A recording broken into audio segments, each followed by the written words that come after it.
Nous avons convert quelques commentaires au sujet de le rapport aujourd'hui de notre commissionnaire d'environnement et développement durable. But I wanted to start on that same note of what Mr. Poilievre has said he would do if he were ever Prime Minister in using a notwithstanding clause in criminal justice.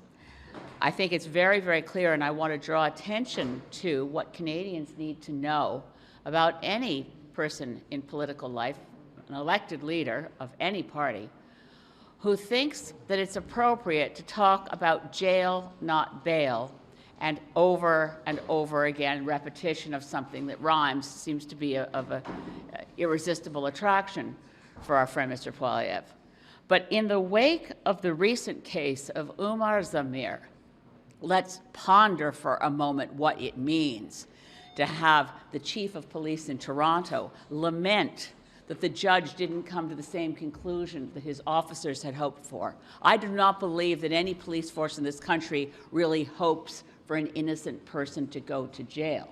I hope that we will learn from this and remember that what Mr. Poilievre is suggesting is not just overturning the Charter of Rights and Freedoms, but as someone who, I don't know what Mr. Poilievre's academic background is, but it doesn't include law school. For my sins, it does include law school. And we would know that the system of justice practiced in Canada and all around the world, in what in colonial terms, the Commonwealth, Westminster system of democracies and our criminal law system dates back to the 1700s and the dicta of Lord Blackstone that it's better that 10 guilty men go free than one innocent suffer. It seems Mr. Poilievre's dictate is that it's better that a lot of innocent people go to jail than you take a chance on one guilty person getting out.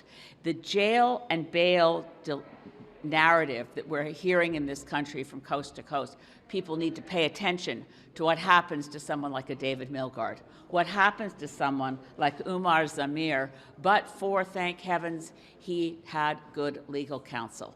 The police got together, cooked up a lie, lied under oath, and even when contradicted by the video evidence of the surveillance cameras in the downtown parking garage in which the tragic accident occurred that took the life of a Toronto officer, still the prosecution was prepared to press for a first-degree murder charge.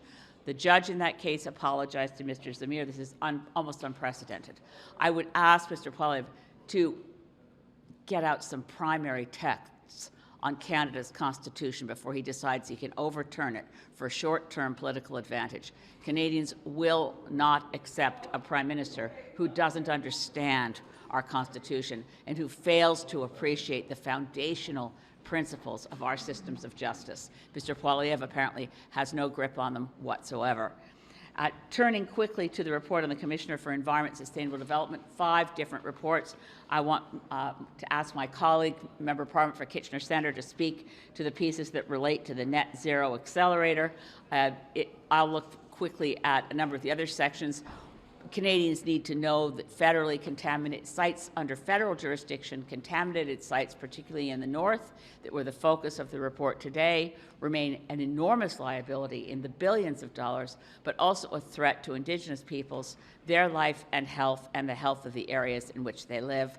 I will quickly turn to Mike Morrice for comments on the Net Zero Accelerator Fund.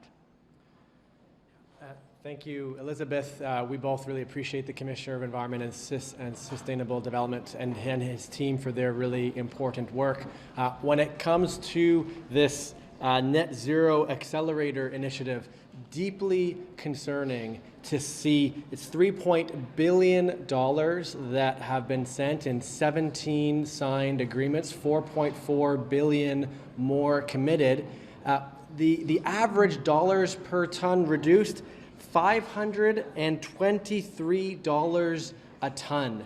Many of these agreements didn't even have a GHG reduction number attached to them. Instead, officials have shifted to a qualitative analysis. We know we have projects across the country, like investments in public transit, like investments in helping Canadians retrofit their homes, that are far more efficient and effective to get climate action than sending billions of dollars to the largest companies in the country to get barely any results, we're going to continue to call for that. And again, we appreciate the Commissioner's work. One overarching comment about the Commissioner's work in auditing what this government does around environment, time after time again, it seems to me that what we see is that people within government, whether environment and climate change or natural resources, when faced with a problem, decide, let's just throw as much spaghetti at the wall as we can and see if any of it sticks. And then after that, maybe we can call it a policy or a plan. But substitute my metaphor of spaghetti at the wall with press releases floating through the air. We do not have, and this was one of the findings this morning, quote, there is no overarching industrial decarbonization policy to provide innovation, science, and economic development Canada with a picture of which industries are in need of funds to reduce emissions. They're handing out the money without targets. They're handing out the money without public policy to direct them in the right direction. On agriculture, it's the same thing. If you want to move to biofuels, well, for heaven's sakes, let's start by saying the context here is to get the low-hanging fruit.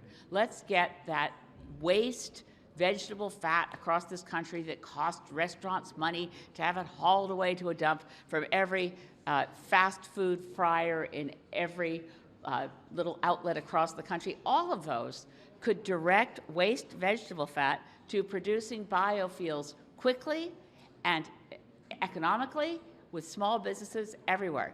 Instead, Agriculture and Agri-Food Canada is looking at subsidizing new production of canola crops, not for food or oil, but for biofuel, without ever analyzing whether the inputs of energy and chemicals will ever be offset by the biofuel that's used. It's clear that you need to start from principles, policies, and fundamentals and design programs that are intended to work with targets tied to dollars. We don't find that in any of these reports. Thank you.